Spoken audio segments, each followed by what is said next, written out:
మనం చూసుకున్నట్లయితే నకిలీ సర్టిఫికేట్లకు సంబంధించి ఏరివేత అయితే మొదలయ్యింది. సో ఇప్పుడే మనం చూసుకున్నట్లయితే బోగస్ సదరన్ సర్టిఫికేట్ల ప్రక్షాళన దిశగా ఏపీ ప్రభుత్వం చర్యలు చేపట్టింది.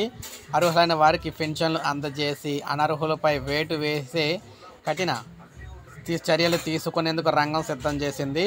గత వైకాపా ప్రభుత్వంలో దివ్యాంగుల పేరిట నకిలీ సర్టిఫికేట్లు పొంది పింఛన్లు తీసుకుంటున్న వారికి సంబంధించి విచారణ అయితే చేపట్టడం మొదలైందనమాట. సో మీరు ఇక్కడ చూడొచ్చు, ఈ విధంగా మొత్తం దివ్యాంగులకి ఎవరైతే 6,000 రూపాయల పెన్షన్ అయితే తీసుకుంటున్నారో వారందరికీ కూడా సర్వే అయితే మొదలైందనమాట.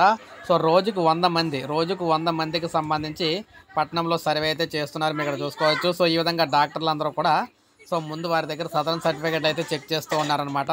సదరన్ సర్టిఫికేట్లు చెక్ చేసిన తర్వాత వారికి అయితే పరీక్షలు అయితే చేస్తున్నారు. ఇలా రోజుకి 100 మంది, ఏపీలో రోజుకి ఒక్కొక్క జిల్లాలో 100 మంది చొప్పున అయితే ఈ సర్వే అయితే జరుగుతుంది. పెన్షన్లు ఎవరైతే 6,000 రూపాయల పెన్షన్ తీసుకున్న వారికి అయితే సర్వే ముమ్మరంగా జరుగుతుందన్నమాట. తర్వాత అనర్హులందరూ కూడా తొలగిస్తారనమాట. సో ఇప్పుడే మనకు అప్డేట్ అయితే వచ్చింది. ఒక లైక్ చేయండి, లేటెస్ట్ అప్డేట్స్ మీకు అందిస్తుంటాను. సబ్స్క్రైబ్ చేసుకోవద్దు, మన ఛానల్ సబ్స్క్రైబ్ చేసుకొని ఫాలో అవుతాను.